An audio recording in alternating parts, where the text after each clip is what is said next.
할렐루야. 오늘은 에스겔 9장 말씀을 통해 은혜를 나누겠습니다. 하나님의 심판이 예루살렘 성전에서 시작되는 장면이 기록되어져 있습니다.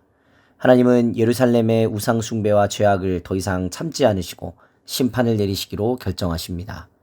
그러나 심판의 가운데에서도 하나님은 여전히 구원의 길을 마련하시고 하나님을 찾는 자들에게 보호의 표를 주셨습니다.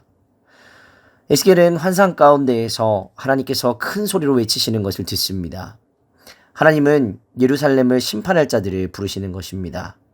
6사람이 각기 죽이는 무기를 들고 나오며 그 중에 한 사람은 가는 베옷을 입고 서기관의 먹그릇을 가지고 있었습니다. 6명은 심판의 도구로서 예루살렘의 죄악에 대한 하나님의 공의로운 심판을 집행할 자들을 상징합니다. 반면 가는 베옷을 입고 먹그릇을 가진 사람은 구원의 표를 기록하는 자로 특별한 역할을 맡고 있었습니다. 이 장면은 하나님께서 공의로 심판하시지만 그와 동시에 긍휼과 구원의 계획을 준비하셨다는 것을 보여줍니다. 이제 하나님은 가는 베옷을 입은 사람에게 중요한 임무를 맡기십니다. 하나님은 가증한 일로 인해 탄식하며 우는 사람들에게 표를 주라고 명령하십니다. 이 표는 하나님의 심판이 임할 때 보호받게 하는 표입니다.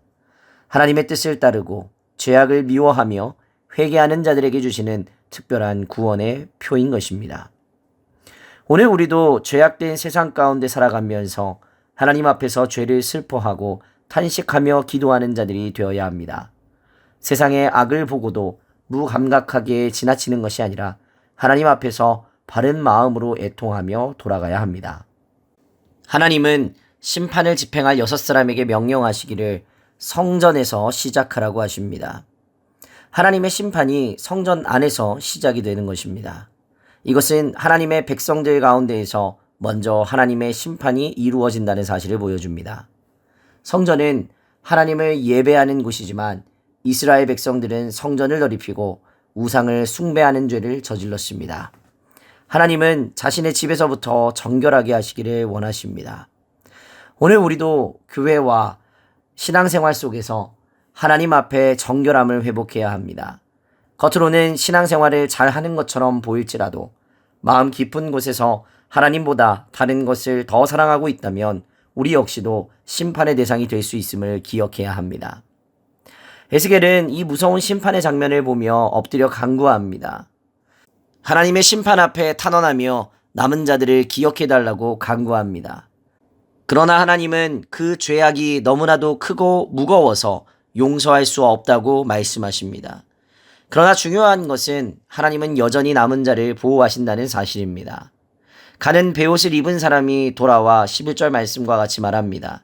내가 명령하신 대로 내가 준행하였나이다.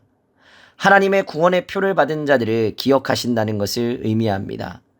아무리 심판이 무섭고 두려울지라도 하나님은 회개하며 그분을 찾는 자를 결코 잊지 않으십니다.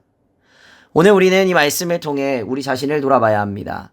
하나님 앞에서 우리가 감추어둔 죄는 없는지, 혹 세상의 악을 보고도 무감각하게 지나치고 있는 것은 아닌지 돌아보아야 합니다. 지금은 회개하며 하나님께로 돌아가야 할 때입니다. 하나님은 탄식하며 우는 자를 기억하시고 구원의 표를 허락하여 주실 것입니다. 오늘의 기도 제목입니다. 하나님 앞에서 죄를 슬퍼하며 진정으로 회개하는 자가 되도록, 하나님의 보호하심을 경험하며 믿음으로 살아가도록, 세상의 악에 물들지 않고 거룩함을 지키는 삶을 살아가기로 결단하며 이 시간 기도하시기를 바랍니다. 기도하겠습니다. 거룩하신 하나님 아버지, 오늘도 말씀을 통해 우리의 죄를 깨닫게 하시고 돌이킬 기회를 주시니 감사합니다. 죄악을 슬퍼하며 하나님 앞에 온전히 나아가게 하시고 우리의 마음에 구원의 표를 새겨 주시옵소서.